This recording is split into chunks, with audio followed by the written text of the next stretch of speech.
नमस्कार और सक्ष न्यूज नाटक और आप सभी का स्वागत है। योगी आदित्यनाथ की अगुवाई वाली भारतीय जनता पार्टी सरकार ने वित्त वर्ष 2023-24 के लिए जो बजट पेश किया है वह उत्तर प्रदेश के इतिहास का सबसे बड़ा बजट है। इस बजट में मूलभूत अवसंरचना, विकास, शिक्षा, स्वास्थ्य तथा किसानों, महिलाओं और युवाओं का खास ख्याल रखा गया है। इस बजट को जहां मुख्यमंत्री योगी आदित्यनाथ ने विकास को बढ़ावा देने वाला और रोजगार के अपार अवसरों का सृजन करने वाला बताया है, वहीं विपक्ष का कहना है कि बजट पूरी तरह निराशाजनक और दिशाहीन है। आपको बता दें कि उत्तर प्रदेश के वित्त मंत्री सुरेश कुमार खन्ना ने विधानसभा में 6,90,242 करोड़ 43 लाख रुपए का बजट पेश किया है। इस बार बजट में 32,721 करोड़ 96 लाख रुपए की नई योजनाएं शामिल की गई हैं। भारी भरकम बजट पेश करने के दौरान वित्त मंत्री सुरेश खन्ना ने विपक्ष पर तंज कसने और अपनी बातें रखने के लिए शेरो शायरी का भी जमकर इस्तेमाल किया।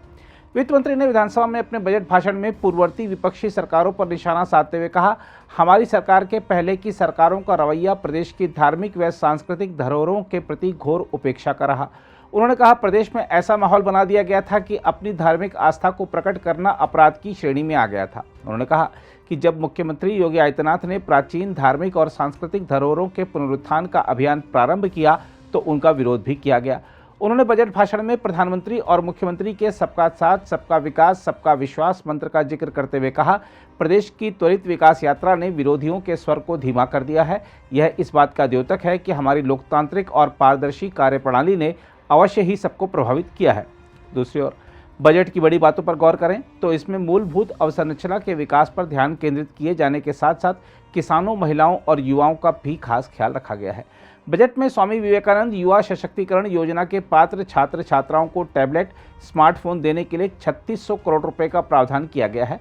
इसके अलावा मुख्यमंत्री कन्या सुमंगला योजना के लिए बजट में 1050 करोड़ रुपए की व्यवस्था प्रस्तावित है। इसके अलावा नई उत्तर प्रदेश पर्यटन नीति के अंतर्गत अगले 5 साल में 10 लाख करोड़ रुपए के निवेश और 20,000 रोजगार के अवसरों के सृजन का लक्ष्य निर्धारित किया गया है। बजट में इंक्यूबेटर्स को बढ़ावा देने तथा स्टार्टअप इकाइयों के लिए शुरुआती पूंजी को 100 करोड़ रुपए की व्यवस्था की गई है। इसके अलावा उत्तर प्रदेश सूचना प्रौद्योगिकी और स्टार्टअप नीति के लिए 60 करोड़ रुपए का प्रावधान किया गया है। बजट में ग्रामीण क्षेत्रों में युवा उद्यमियों को एग्रीटेक स्टार्टअप की स्थापना के लिए प्रोत्साहित करने के उद्देश्य से एग्रीकल्चर एक्सेलरेटर कोष के लिए 20 करोड़ रुपए प्रस्तावित हैं। वृद्धावस्था किसान पेंशन योजना के लिए 2023-24 के बजट में 7,248 करोड़ रुपए का प्रावधान किया गया है।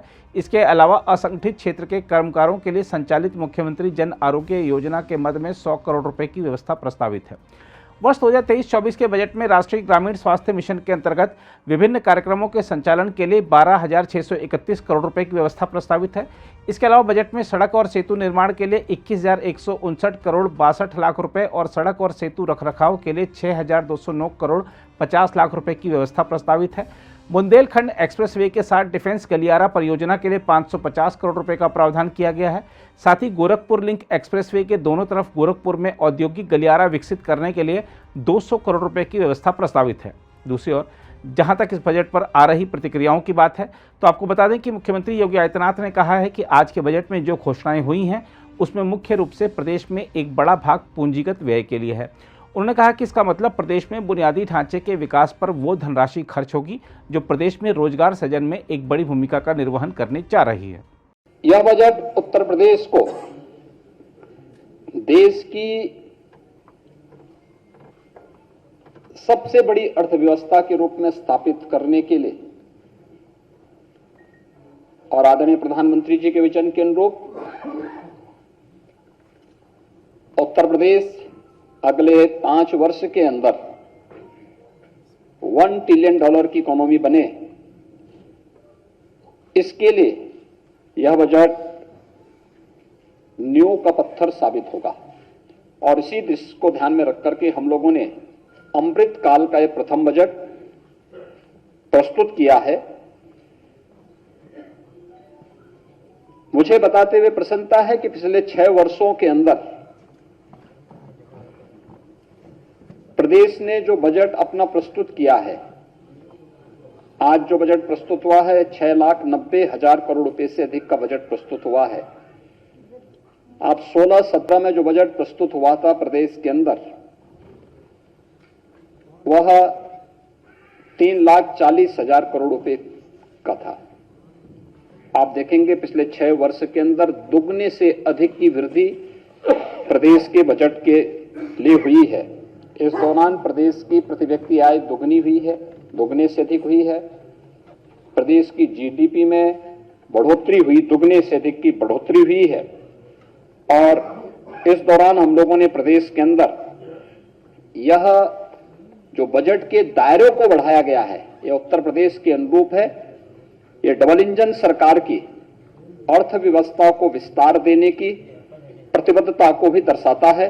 दूसरी ओर पूर्व मुख्यमंत्री और सपा अध्यक्ष अखिलेश यादव ने कहा है कि ये बजट दिशाहीन दिखाई देता है। इसमें न आज की समस्याओं का समाधान और न ही भविष्य के किसी फैसले को आगे लेकर जाने का कोई रास्ता दिखाई देता है। उन्होंने कहा कि इस बजट ने किसानों, युवाओं और महिलाओं को निराश किया है। भारतीय जनता पार्टी का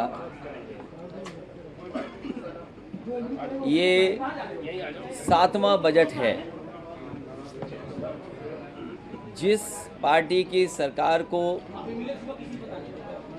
6 साल काम करने का मौका मिला हो, दिल्ली की सरकार उनकी हो, और जब 7वां बजट हम देखते हैं तो ये बजट दिशाहीन बजट दिखाई देता है। और आज के